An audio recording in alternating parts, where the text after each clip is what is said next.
All right. For those who don't know, the devs on a weekly basis are putting out a video up to the engine update, just going over different changes they're planning to make and future updates, all that kind of stuff. So this is their latest one. It's called Gameplay Changes and Improvements. Let's check it out. Hello, I'm Dennis Schwartz, Design Director for Hunt Showdown. Today we're going to talk about more gameplay changes and improvements for our upcoming August launch. Right on. We have upgraded our previous challenge system to provide players with a smoother and more rewarding experience. Firstly, challenges are now released weekly in the form of sets. The order in which sets are released and their contents are the same for all players. Lastly, progress for all types of challenges is now displayed during play, thus removing the guesswork previously required to figure out if you had finished certain challenges before extracting. Huh. Okay. I mean, all that seems fine. Traps have seen several improvements to make placing them more reliable. Players can now experiment placing them at angles and try out new spots. What? Oh my! Whoa! Whoa! Whoa! Whoa! Whoa! Whoa! Whoa! Whoa! Whoa! Players can Whoa! now Whoa! Whoa! experiment placing them at angles and try. Dang, that's pretty nice. We going next level with these traps, guys. We going next level. Like, I already place a lot of traps. Now I can place even more and crazier. Dude, so many people going to be hitting traps. So many teammates are going to be hitting my traps. And I'm going to kill myself multiple times hitting these traps. It's going to be fabulous. It's going to be amazing. Try out new spots.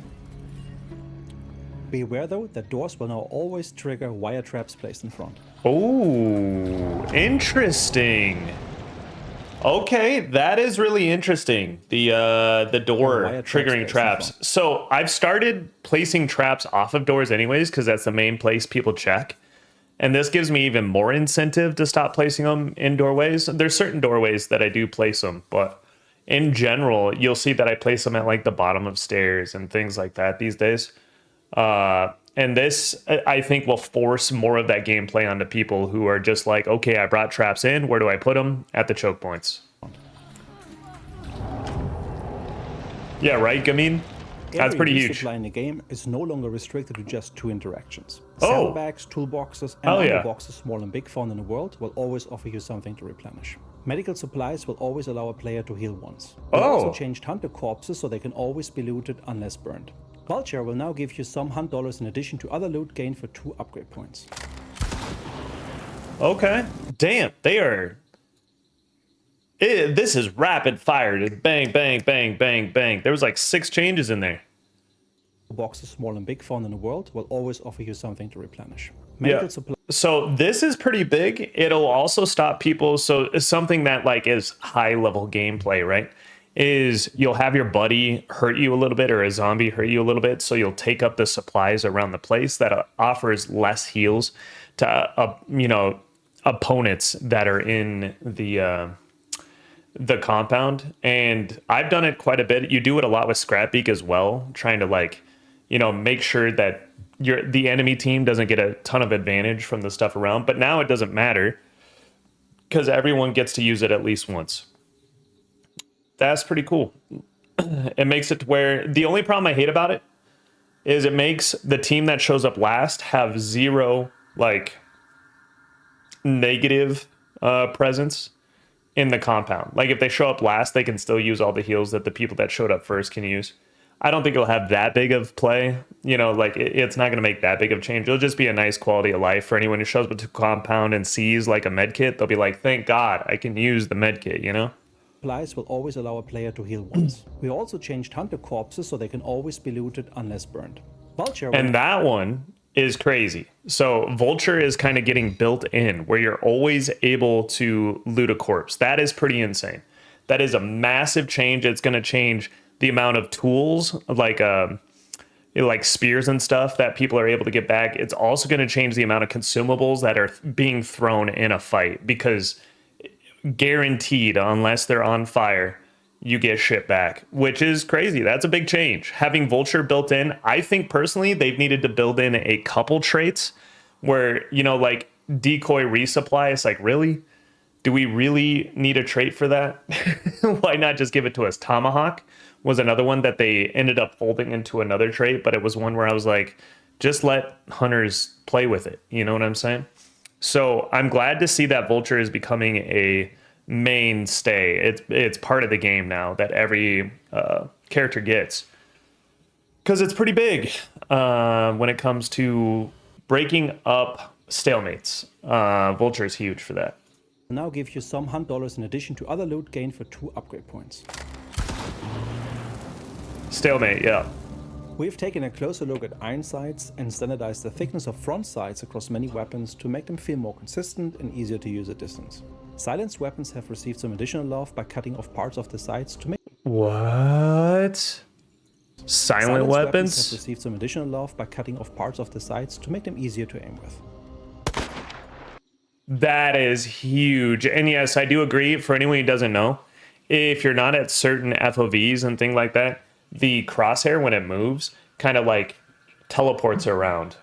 It's kind of hard to see. If you pay attention to it, you'll see it. Depending on the FOV you're on. Some FOVs, it's a lot cleaner. But depending on your FOV, it just kind of like fidgets around as you sway, as your hunter sways. This standardize the thickness of fronts. As your gun sways, this in the middle will, like, it'll be on one line of pixels, and then it's like boom, boom, boom, boom, boom. It's a really small thing to see, but you do see it. Sights across many weapons to make them feel more consistent and easier to use at distance. Silenced weapons have That is crazy, though. That is awesome. Thank God. received some Needed additional love by change cutting off parts for of a the long sights to time. make them easier to aim with. Beautiful. Beautiful. Speed In of the earlier sound. video, we touched upon changes to Hunt's gunplay formula by introducing That looks so weird, dude. That looks so weird. How many of you guys have seen a Hunt clip where someone aims way up here and the bullet goes over here? video. We That looks so weird, bro. That looks so weird. touched upon changes to Hunt's gunplay formula by introducing bullet drop and always lethal headshots. We are happy to announce that with these changes, we are also adding true speed of sound and a gunshot ecosystem for a more authentic depiction of gunfire and explosions over longer distances.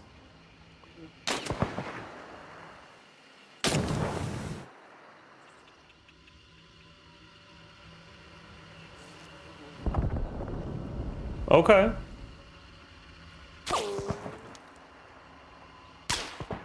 Huh. Okay. It doesn't change too much, but interesting. A lot of effort for our August launch went into making existing systems more robust and improving upon or replacing them where needed. Fall damage has been refactored heavily and now works more What is happening here? consistently even when falling down slopes and weird structures. We are now applying damage more reliably instead of sometimes receiving Oh, thank God. Oh my God. Thank God. Oh. Oh my God. This is huge for me when it comes to applying damage reliably. There are so many times where you either take like 5 damage or it insta kills you. And there's no rhyme or reason about it. You can jump the same jump like 6 times, and in some cases it insta kills you. Other ones it does like 15 damage. And you're like, why? Why is this a thing? And it's been a thing for years. So you generally do your best to avoid those kind of heights because you never know if you'll survive or not. Now, only when you're forced in those positions are you like, well, let's let Hunt Showdown do its thing and see what happens. And that's some of the RNG we talk about when we talk about Hunt RNG, where sometimes there's things that are built into the game where it just sometimes kills you. And you're like, I'll roll the dice, I guess. I got no other option. Then you roll the dice, you die, and you look like an idiot, and you're like, that doesn't always kill you. damage events in short succession. This results in overall smoother traversal through vertical spaces, something our new map benefits from quite a bit. That was a lot of fall damage. And that's the new map, by the way. Right? This is new map. So we still have this kind of grass. We have pine trees, it looks like. Pine trees. Kind of hilly, kind of rocky. It's probably like a mountain slope, mountainside. Looks very mountainside-ish. You got some like slate rocks. But that's a pine tree. That said, look at how far he's jumping. I don't know how far. Can we see the top of this? He's not jumping very Smoother far. traversal through vertical spaces, something our new map benefits from. That doesn't feel very far, and it did, what is that, 100 damage? Probably without kite skin, but that just feels like a lot of damage for that height. We will be back soon with more topics around our big August launch. Follow our social channels for new videos Nice. and updates. See you soon. The classic Louisiana mountains. Yeah, I don't know where this new map is taking place, but it definitely looked like the hillside. I've seen a lot of hills in my life, and that very much reminded me of a hillside like path. Interesting changes. I like quite a few of them.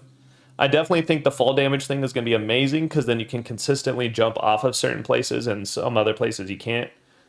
I think the cutting off the irons, the iron sight change, I should say in general, but cutting off the tips of the irons for the silent weapons is going to be a big change too, because it'll make a lot of those weapons way more viable, and more often than not, it'll be more fun to play with for anyone who's using them. So for the people that want to have fun, they're going to be using those weapons, which means you're going to be running into them more, which is kind of cool. A lot of cool changes. The trap changes are probably one of the biggest when it comes to my gameplay, because I generally lay a ton of traps, and now we're going to be able to get absolutely insane with those traps. Dude, this is 100%. I'm just throwing it out there right here. This is like a Hunt Showdown 2. This is a relaunch of Hunt Showdown. There are so many changes. This game will play 100% differently. It's not like it plays 80% differently or 60% differently. It's going to play 100% differently. Traps are being placed in different, like pretty much everywhere. Fall damage is consistent. There's bullet drop. There's iron sight changes. There, like, freaking everything's changing, man. If you want to just go through all the changes of the past videos, it's like, this is Hunt 2. This is Hunt 2, which is pretty crazy. Swinging doors, activating traps. Yeah, I don't think that's as big as people think it is. Like, it's decent. But the more I think about it, the more people are just going to not place as many traps on doors. And I already don't place a lot of my traps on doors. There's very few door placements that I use on a regular basis. So I think people are just going to get more accustomed to putting traps where I put them, which is in a more obscure locations, obscure choke points in certain buildings. People will still trap sliding doors for sure, but I'm just saying more people will become accustomed to putting traps and other choke points in the building. So like, let's say you were talking Fort Karmic, instead of putting it on the door that that they showed in the video where it swings open, you put it in the choke point hallways that are in the boss room, you know, the little tiny arch doorways. It's things like that. You're going to set it a little bit further back. Just start always running the perk to see traps. Honestly, it'll probably become a little bit more valuable when traps can be literally on top of walls and shit. So it's going to be interesting to see how the concertina pops out. Imagine, okay, we already saw that it can go on walls. Imagine the meta for traps is putting it just at like right above the camera height. So when people are looking down, they might see a little tiny wire up top. So then your head hits it. Do you see what I'm saying? Like, being able to place it directly on walls off the floor is huge. And it'll be interesting to see where people end up putting that shit. Right above a peek hole window. Exactly, Bobeezy. Exactly. It'll also be really hard to disable those when, let's say there's a window you want to jump in. It'll be really hard to get to the height to disable the ones that are like above compared to the ones below. So I think the trap change is pretty massive. Just... it's going to take some while to get used to.